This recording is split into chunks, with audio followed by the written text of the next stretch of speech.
Hi అండి, నమస్కారం. Welcome back to Lalitha Valluri kitchen. ఈరోజు ఈజీగా మనం ఉసిరికాయ పచ్చడి ఇంట్లోనే ఎలా ప్రిపేర్ చేసుకోవచ్చో చూపిస్తున్నానండి. ఇది నిలువ పచ్చడి. మీకు 5-6 మంత్స్ వరకు ఏమీ అవ్వదు. ఫ్రిడ్జ్లో పెట్టారంటే మీకు అట్లీస్ట్ 6 మంత్స్ వరకు కూడా బాగానే ఉంటుంది. సో ఈజీగా చేసేసుకోవచ్చండి ఇంట్లో. చాలా టేస్టీగా ఉంటుంది. ఎవరైనా నోరు బాగాలేనప్పుడు ఇది వేసుకుని తినారంటే చాలా బాగా అనిపిస్తుంది అనమాట. దానికోసం ఫస్ట్ అయితే నేను ఇక్కడ ఒక బాండీలో ఆవాలు, కొద్దిగా మెంతులు అలా డ్రై రోస్ట్ చేసుకోవాలండి. అంటే ఒక స్పూన్ ఆవాలు తీసుకోవాలి, 1.5 స్పూన్ వరకు మెంతులు తీసుకోవాలి. తీసుకుని అలా డ్రై రోస్ట్ చేసుకోవాలి. కొంచెం లో ఫ్లేమ్లో పెట్టుకుని వేయించుకుంటే మంచిదండి, లేదంటే తొందరగా మాడిపోతాయి. సో అలా మనకి ఈ కలర్ రాగానే పక్కన ఒక ప్లేట్లో తీసి పెట్టుకోండి. ఇప్పుడు ఇక్కడ ఉసిరికాయలు చూడండి, నేను ఒక 1/2 kg వరకు అయితే తీసుకున్నాను. ఇలా ఫ్రెష్ ఉసిరికాయలు దొరికినాయి అంటే మనకి మార్కెట్లో చాలా బాగుంటుందండి. ఇప్పుడు సీజనల్ కాబట్టి మీకు ఈజీగా అవైలబుల్గా ఉంటాయి. ఇది సీజనల్గా దొరుకుతుంది కాబట్టి మనకి ఈ సీజన్లో ఇలా ఆమ్ల పచ్చడి పెట్టుకోవడం చాలా బాగుంటుంది. అండ్ ఫస్ట్ ఇక్కడ మొత్తం అన్ని కడిగేసుకుని నీట్గా తుడిసేసుకోవాలండి, నీళ్ళు అవి లేకుండా. అప్పుడు ఇలా ఘాట్లు పెట్టుకోవాలి. ఉసిరికాయ మొత్తం అన్నిటికి కూడా ఇలా ఘాట్లన్నీ పెట్టుకొని ఉంచుకోవాలి. నెక్స్ట్ ఇక్కడ బాండీ తీసుకుని ఒక 1/4 kg వరకు నువ్వుల నూనె లేదంటే మీరు వేరుశనగ నూనె తీసుకోవచ్చండి. ఇక్కడ నేనైతే వేరుశనగ నూనె అయితే యూస్ చేస్తున్నాను. ఒక 1/2 kg మనకి ఉసిరికాయలకి ఒక 1/4 kg నూనె అయితే పడుతుంది. సో ఇవన్నీ ఇలా మెల్లగా వేయించుకోవాలి.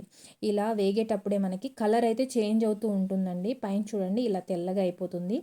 అప్పుడు మనం తీసుకుని పక్కన పెట్టుకోవాలి. ఇంకొక ప్లేట్లో ఇలా వేగిన తర్వాత తీసేసుకుని పక్కన పెట్టేసుకోండి, పక్కన ఉంచుకోండి.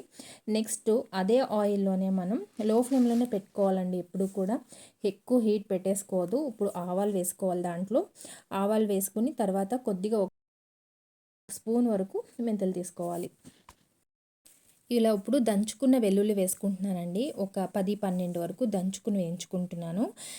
ఇలా వేసుకున్న తర్వాత మీరు స్టవ్ ఆఫ్ చేసుకున్నా పర్వాలేదు, లేదంటే లో ఫ్లేమ్లో 5 మినిట్స్ అలా ఉంచుకున్నా పర్వాలేదు. ఇప్పుడు ముందుగా వేయించుకున్న ఉసిరికాయలన్నిటిని దీంట్లో వేసేసుకుని మనం ముందుగా గ్రైండ్ చేసి పెట్టుకున్న ఆవాలు అండ్ మెంతిపిండి ఉంది కదా, దాన్ని వేసేసుకోవాలి. బాగా మెత్త గ్రైండ్ చేసుకోవాలండి. నెక్స్ట్ ఇక్కడ తగినంత సాల్ట్ వేసుకోవాలి, తగినంత కారం అయితే వేసుకోవాలి. మీరు చూసి వేసుకోండి. కారం సాల్ట్ కూడా ఒకేసారి వేసేసుకోవద్దు. మనకి ఒక 2-3 టేబుల్ స్పూన్ల వరకు మనకైతే సాల్ట్ అయితే పడుతుంది. ఒక 3 టేబుల్ స్పూన్ల వరకు మనకి కారం అయితే పడుతుందండి. మీరు ఏ కారం వేసుకున్నా పర్వాలేదు, అంటే కాశ్మీరీ చిల్లీ పౌడర్ లేదా నార్మల్ అనే వేసుకోవచ్చు. అండ్ ఇక్కడ పూర్తిగా చల్లారిన తర్వాత ఒక 2 లెమన్లు అయితే తీసుకొని ఇలా జ్యూస్ అయితే పిండేసుకోవాలండి. అప్పుడైతేనే మనకి టేస్ట్ అయితే బాగుంటుంది.